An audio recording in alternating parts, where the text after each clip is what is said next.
Bonjour à toutes et à tous, je suis très heureuse de vous retrouver pour cette nouvelle vidéo Astre encore, au cours de laquelle nous allons évoquer la deuxième pleine lune dans le signe du Capricorne, puisqu'effectivement, au mois de juin, nous avions déjà eu une pleine lune qui était sur le premier, dans les premiers degrés du signe du Capricorne.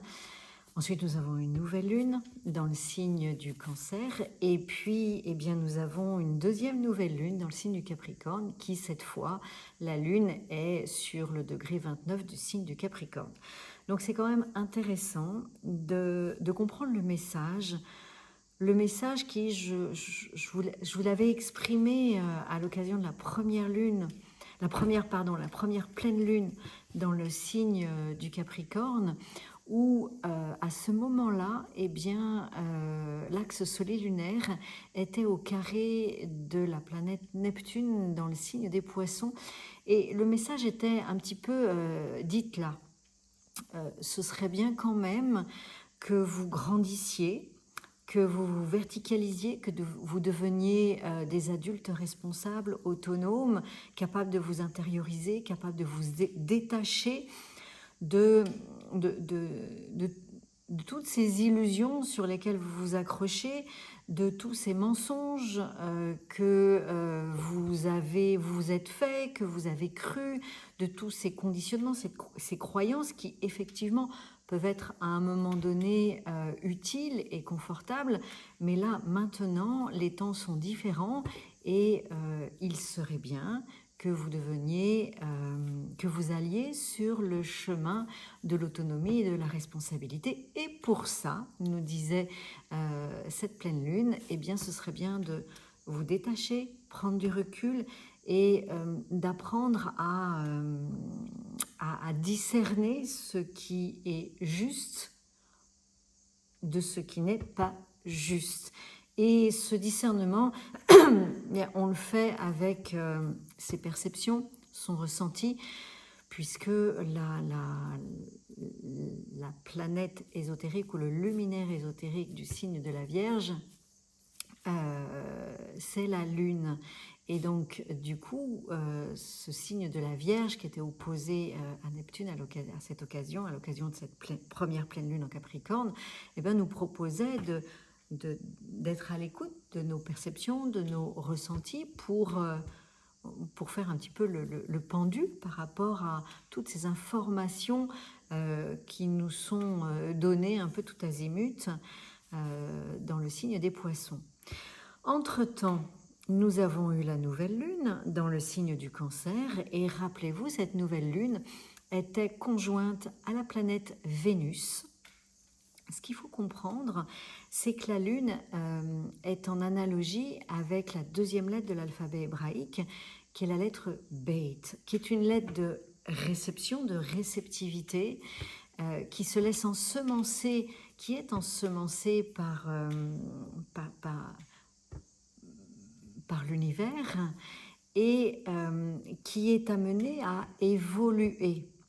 Et cette évolution, elle se fait à travers la planète Vénus qui est en analogie avec la lettre Kaf. La lettre Kaf, Vénus, c'est, on va dire, le pendant de la lettre Bête, mais dans notre incarnation qui nous dit si nous voulons vraiment aller à la rencontre de l'être divin que nous sommes, puisque nous sommes toutes et tous des êtres divins qui faisons une expérience terrestre, toutes ces graines divines qui sont à l'intérieur de nous, qui font que nous sommes des êtres divins et qui ne demandent qu'à se révéler, qu'à être mises en lumière, c'est le rôle de la lettre Kaf que de prendre en main ces iodes divins, ces graines divines, pour les mettre en lumière, pour amener une transformation, une mutation dans notre réceptivité, dans notre membrane réceptive, qui au départ est en analogie est la lune en analogie avec la lettre bête et qui, dans notre incarnation, au fur et à mesure de notre évolution, eh bien, nous est proposé de travailler à travers Vénus en analogie avec la lettre Kaf, qui vraiment nous demande d'accueillir une graine divine qui est à l'intérieur de nous et de la laisser nous travailler les tripes quelque part pour pouvoir faire rayonner la lumière et tout le potentiel de cette graine divine qui était insoupçonnée jusque-là. Voilà. Hein. Donc ça, c'était le projet à mettre en gestation au moment de la nouvelle lune qui avait lieu le 6 juillet et qui était effectivement la nouvelle lune conjointe à la planète Vénus, en analogie avec la lettre Kaf. Et cette planète Vénus était en opposition avec la planète Pluton, qui est une planète qui est pas très, qui fait pas dans la dentelle. Et cette planète Pluton, elle était à ce moment-là dans le signe du Verseau. Et là, vraiment, elle nous propose ou nous impose d'aller vraiment à la rencontre de nos graines divines qui sont enfouies à l'intérieur de nous. Et aujourd'hui, vraiment, ce qui est important, c'est d'aller mettre en lumière notre singularité. Voilà, donc ça, c'était le projet, la mise en gestation d'un projet pour tout le cycle du soleil dans le signe du Cancer. Et ce projet, il était vraiment soutenu et accompagné par, rappelez-vous, par la planète Saturne, qui vraiment nous disait, c'est le moment. Et ça, ce sera pérenne. Le travail que tu vas faire sur Vénus en mettant en lumière tes valeurs, en renouvelant tes valeurs, en transmutant tes valeurs, en travaillant sur ta façon, ton mode relationnel, en travaillant sur, en redécouvrant, en transmutant ta façon de te mettre en relation affective avec toi, avec ton estime de toi, ta façon de t'aimer, d'être aimé, d'aimer, être aimé. Voilà, tout ça est en travail à travers la planète Vénus et la lettre Kaf en analogie avec la planète Vénus. Donc il y a beaucoup de chamboulements en ce moment, vous vous en êtes peut-être rendu compte, et il est positif ce chamboulement parce qu'il vraiment il nous demande d'aller mettre en lumière nos graines divines, d'aller les rencontrer, les mettre en lumière pour que nous devenions des êtres singuliers, puis pour que nous puissions reconnaître notre singularité. Donc la singularité de chacun, pas simplement la nôtre, mais si tout le monde se met à faire ce travail, chacun pourra reconnaître sa singularité et la singularité des autres. Et donc du coup, le monde est beaucoup plus posé, beaucoup plus harmonieux, puisque on n'est plus en guerre, on se reconnaît, on reconnaît les qualités de chacun. Et donc, à l'occasion de cette deuxième pleine lune dans le signe du Capricorne, eh bien, qu'est-ce que l'on voit? Le fait marquant, c'est quand même la conjonction que fait la Lune avec Pluton. Donc là, si on n'a pas compris le message, il se pourrait que ça fasse un peu mal. Alors, effectivement, la conjonction Pluton est sur le degré 0 du signe, il est rétrograde, il est sur le degré 0 du signe du Verseau, et la Lune est sur le dernier degré, le 29e degré du signe du Capricorne. Donc, 2 heures après la pleine Lune, Pluton et la Lune seront vraiment conjoints. Donc, on peut vraiment parler de cette conjonction. Pluton conjoint à la Lune, c'est pas très confortable, c'est vrai, c'est malheureusement pas très confortable, car ça vient remuer vraiment des vieux souvenirs, des vieilles émotions qui viennent de l'enfance et parfois bien au-delà. Donc oui, il se peut que cette pleine lune soit un peu chamboulante, un peu bousculante, un peu inconfortable. Donc la lune, je vous le rappelle, hein, la lune est en analogie avec la lettre bête, deuxième lettre de l'alphabet hébraïque. Une lettre réceptive qui vient s'incarner sur terre, qui descend dans la matière pour mettre en place le projet divin de chacun d'entre nous. Donc cette lettre bête, elle est amenée à évoluer, à nourrir toutes les autres lettres et à évoluer. Et son évolution, comme je vous ai dit tout à l'heure, elle se fait à travers la lettre Kaf, qui est vraiment en lien, qui est aussi, donc Vénus, qui est aussi une planète féminine, réceptive, et une lettre de réception, la lettre Kaf.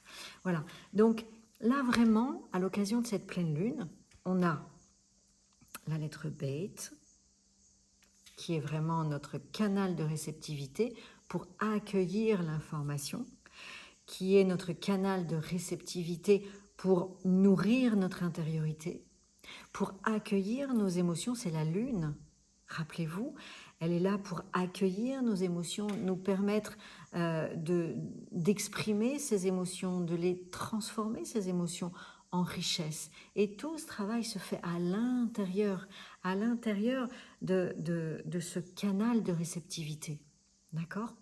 Et à l'occasion de cette pleine lune, eh bien, nous avons cette conjonction avec la planète Pluton, qui est une planète alchimique, une planète de transformation, qui va nous aider à transmuter ce qui est à transmuter à l'intérieur de nous, à l'intérieur de notre lune, toutes ces émotions qui remontent à l'intérieur de notre lune, à l'intérieur de notre matrice quelque part, qui vient de la nuit des temps, qui est en lien avec notre généalogie, hein, et qui fait du chemin. Et donc, cette planète Pluton, eh bien, elle vient alchimiser ce qui est nécessaire d'être à alchimiser pour que nous puissions eh bien, avancer sur notre chemin d'harmonie, d'équilibre, d'amour, pour que dans cette vie, nous puissions rayonner plus de lumière, plus d'harmonie et plus d'amour. Et Pluton est en analogie avec la lettre Shin. Et vous voyez que la lettre Shin, eh bien, elle a ce qu'on appelle 3 iodes, comme 3 flammes, hein, qui sont là, qui sont réunies, donc qui sont concentrées dans un but précis pour vraiment alchimiser ce qu'il y a à alchimiser, ce qui reste, ou ce qu'il y a à alchimiser, ces émotions, faire de la vapeur, les transmuter, ces émotions qui sont anciennes ou récentes, mais qui demandent à être transmutées, à devenir lumière, à devenir potentialité, à devenir expression de notre singularité, et nous permettre de grandir, d'être autonome, responsable, et d'être capable d'avancer sur notre chemin en accueillant l'autre, l'autre dans sa singularité, l'autre dans ses qualités, pour que le monde autour de nous soit plus sympathique. Donc, c'est une pleine lune qui est toujours bien accompagnée par les planètes lentes, puisque la planète Pluton, eh bien, elle est au trigone d'Uranus, la planète du changement, dans le signe du Taureau. Donc, le changement se fait si on est capable d'accueillir le changement. Voilà, tout dépend où nous en sommes. Pluton est également au sextile mais un sextile très précis de la planète Neptune dans le signe des Poissons. Donc il y a vraiment comme s'il y avait une clarté qui pouvait se faire, une percée dans les nuages qui tout d'un coup dit Ah oui, d'accord, c'était donc ça. Ah là, je m'étais effectivement complètement plantée. Et puis, Uranus est au sextile, Uranus en taureau est au sextile, aussi un sextile précis de la planète Neptune dans le signe des Poissons. Donc vous voyez que ce changement, ces grosses transformations, ces mises en lumière, ces clartés, ces grosses transformations, elles sont quand même drôlement bien accompagnées par les planètes lentes. Donc, certes, on vit des périodes peut-être personnelles, individuelles et collectives qui sont pas confortables, qui sont anxiogènes, qui sont émotionnellement compliquées, difficiles. Tout ça, tout ce que nous vivons, tout ce chaos intérieur-extérieur que nous vivons, est là pour nous faire grandir. Est là pour nous faire grandir. Rappelez-vous, la première pleine lune en Capricorne que nous avons vécue le mois dernier était au carré de la planète Neptune dans le signe des Poissons. Et clairement, on nous disait, si tu veux devenir adulte, autonome, structuré, avancer sur ton chemin, il faut clairement que tu te confrontes à des illusions, des croyances, des mensonges, à plein d'émotions, ton hypersensibilité, en apprenant à descendre à l'intérieur de toi, dans ton intériorité, pour te détacher de toutes ces émotions. Et grandir, ces émotions, ce sont finalement des richesses potentielles. Donc, confronte-toi à ces émotions pour grandir. Voilà le message de cette pleine lune. Je la trouve très belle, même si elle peut être très inconfortable, très émotionnellement éprouvante, peut-être bien avec la remontée de vieilles histoires, de vieilles émotions qui peuvent nous arriver en pleine figure comme ça, brutalement, effectivement. Sachez que si c'est le cas, c'est vraiment là pour nous faire grandir, avancer, et que nous puissions construire un monde beaucoup plus harmonieux demain, dès aujourd'hui et pour demain. Je vous souhaite une très belle pleine lune et je vous retrouverai avec plaisir pour la prochaine nouvelle lune dans le signe du Lion. À très vite!